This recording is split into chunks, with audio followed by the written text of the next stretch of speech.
This channel is provided for informational purposes only.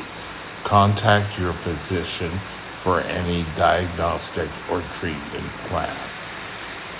The next that I found quite interesting was that the ability to ask for more clarification on directions. Because if you're starting to go low, if you're high, you're not spending time on classwork. One of the big things I can remember hearing was missing time. Oh, you're allowed so many sick days. And yes, it was so worried that kids were skipping school. Well, first of all, young kids really aren't skipping school. And, if you're in the older grades and you keep missing the same classes, someone's gonna call.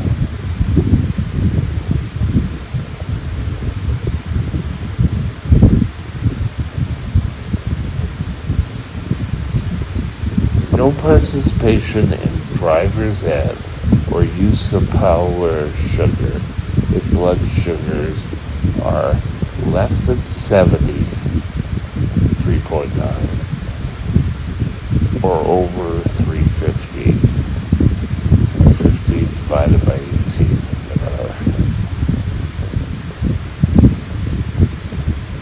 A place also, if you have a low blood sugar, you need a place to rest. You need a place to be able to take your insulin. Now, if the person's on a pump, awesome, it can be done quite quickly and discreetly. If a person's on the shot, they need privacy. And I know for years it was always, well, go to the washroom. Well, I'm sorry, that's not a very cleanly place to go and give yourself a hypodermic needle where you need alcohol to clean the site. So why are you going in where there's so many other germs from other people? It's something to think about.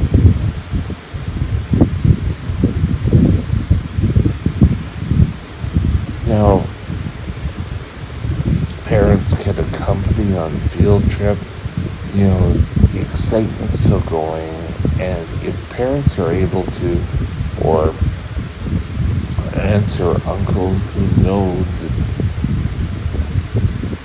the children, maybe something's there.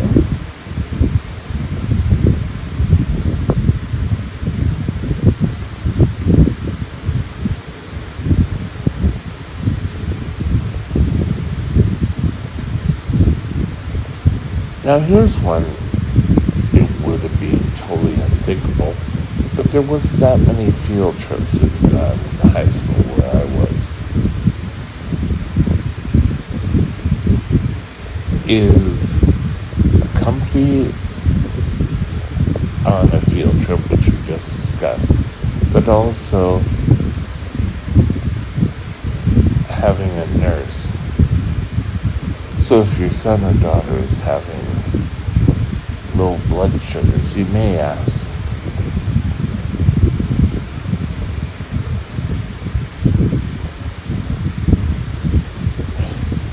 so if the person is on the glucose monitoring, they should be able to have access to this glucometers, their own supplies, as needed. I I don't care if it's the middle of a test. If this starts going off, things have to be done. There are stories in the U.S. during the standardized testing where, oh, he took out his phone. Oh, he's going to be written up for that. And the phone is how they monitor, or what they call a phone. If it's an Omnipod, they usually have a receiver that looks a lot like a phone. Now, your son or daughter should never be turned down for taking part in any sports activity. Some cautions may need to be there. You need to have to meet with whoever is responsible for PE and discuss, this is how my son reacts and he needs to be pulled aside. I know that a lot of times in my mind, when I was having a low, I would just want to finish the task. And it still kind of haunts me today. So you want someone to say, hey, you're low, let's treat it. Now, what about things to really look for at the workplace?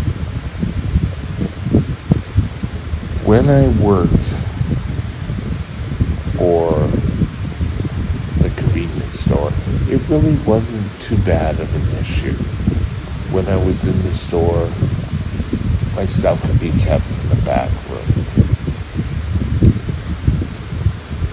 When I moved to a larger grocery store, we weren't allowed to have purses, bags, whatever, down at the service desk, because, and rightfully so, that people, could be open tilling, putting money in there, and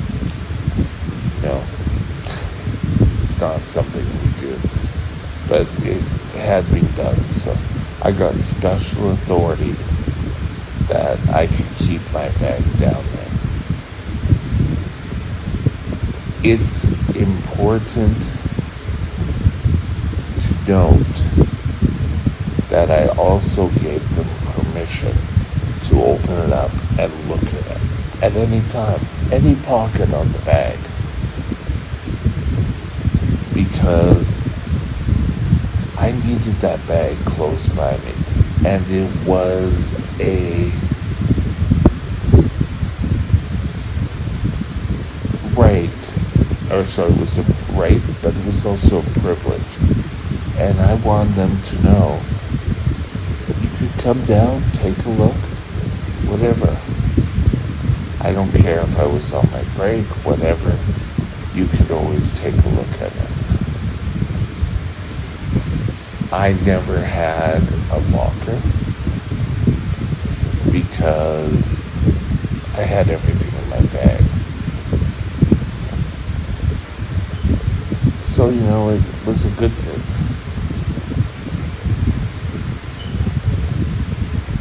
Having snacks available. I was lucky. I worked in a food store. There were always snacks available, or a place I could get snacks pretty quickly. No one bothered me about doing blood tests. I would just sit in my office and rest if I had a low blood sugar.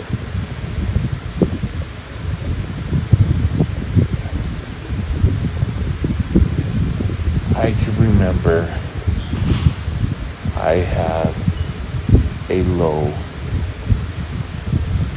one day. It was actually the day we implemented this, which was kind of bizarre, but I had a severe low where I was out of it. They called an ambulance, and we found that was a part we missed in our planning. So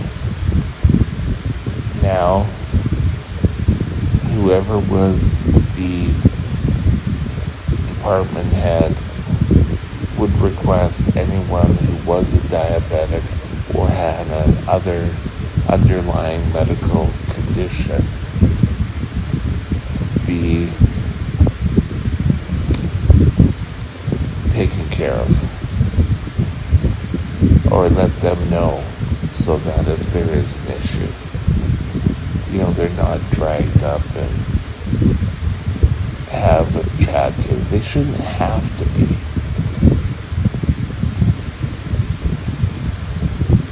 One of the last stories in this accommodation that shouldn't have happened, but it did.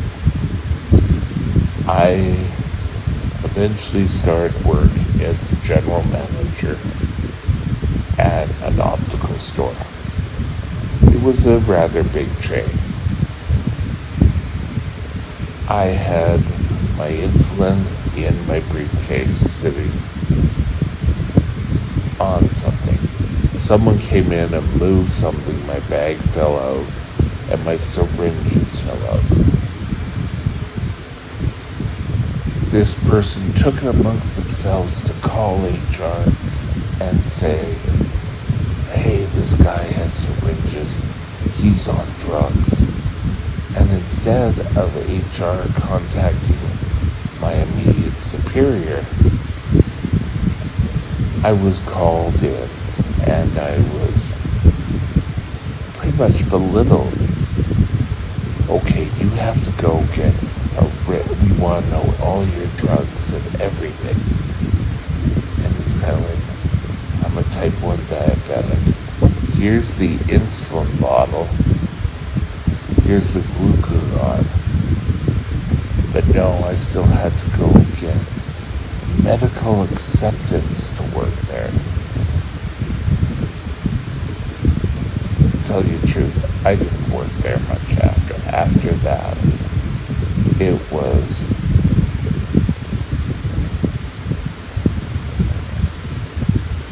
a lost cause. So nowadays, after we've had our little brush with COVID, that little disease, or virus, or whatever, there are more and more companies willing to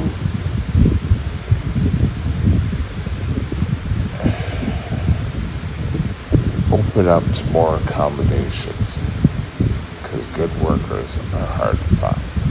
And when you have one, you should be willing to keep it. Now, always be available and ask for any special accommodations you might feel you need. 2, any glucometers, test strips, alcohol wipes, syringes, CGM supplies are your responsibility. Your snacks are your responsibility. Accommodations lean towards having a place to store your stuff, place to rest if you go low, to get medical help as needed, requesting extra time off, extra time to complete tasks. Those are sort of special accommodations. The others are up to you. Whether you're in school or at work, they're up to you. Hope that helps a bit. Have a great day. We'll talk later. Bye. My email is mikesdiabetesworld@gmail.com. mikesdiabetesworld@gmail.com.